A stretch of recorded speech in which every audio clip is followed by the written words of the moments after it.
एक समय की बात है। एक गांव के मंदिर में एक ब्राह्मण रहता था। गांव के सभी लोग उसका सम्मान करते थे। उसे अपने भक्तों से दान में तरह तरह के वस्त्र, उपहार, खाद्य सामग्री और पैसे मिलते थे। वह ब्राह्मण उनको बेचकर धन एकत्रित कर लिया था। वैसे तो वह ब्राह्मण किसी पर विश्वास नहीं करता था और वह अपने धन की सुरक्षा के लिए चिंता में रहता। वह अपने धन को एक पोटली में रखता और उसे हर जगह अपने साथ ही लेकर जाता था। लेकिन उसी गांव में एक चोर भी रहता था। बहुत दिनों से उस चोर की नज़र ब्राह्मण के धन पे थी। वह उस धन को चुराना चाहता था। वह हमेशा उस ब्राह्मण का पीछा करता, लेकिन वह ब्राह्मण उस गठरी को कभी अपने से दूर नहीं रखता था।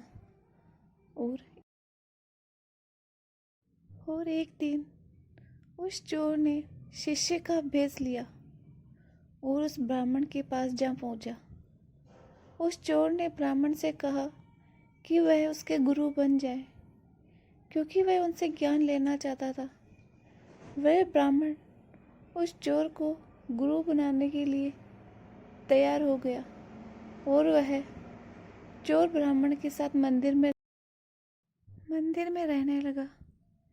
वह चोर पूरे मंदिर की साफ सफाई करता और उन ब्राह्मण का सारा कहा मानकर उनका विश्वास जीत लेता।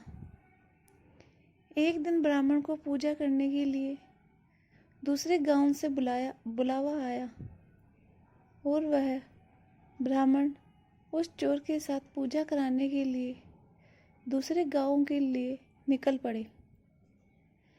ब्राह्मण और उस चोर को जाते जाते अंधेरा हो गया था और उस ब्राह्मण ने चोर से स्नान करने की इच्छा जताई। उस ब्राह्मण ने अपने धन की गठरी को एक कंबल में लपेटकर एक नदी के किनारे रख दिया और उस ब्राह्मण ने चोर को कहा कि तुम इसकी रखवाली करोगे और इसके पास ही खड़े रहोगे।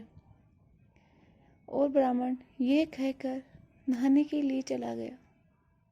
जैसे ही ब्राह्मण ने नदी में पाँव रखा, वैसे ही वह चोर धन की गठरी को लेकर भाग गया और वह ब्राह्मण कुछ नहीं कर सका।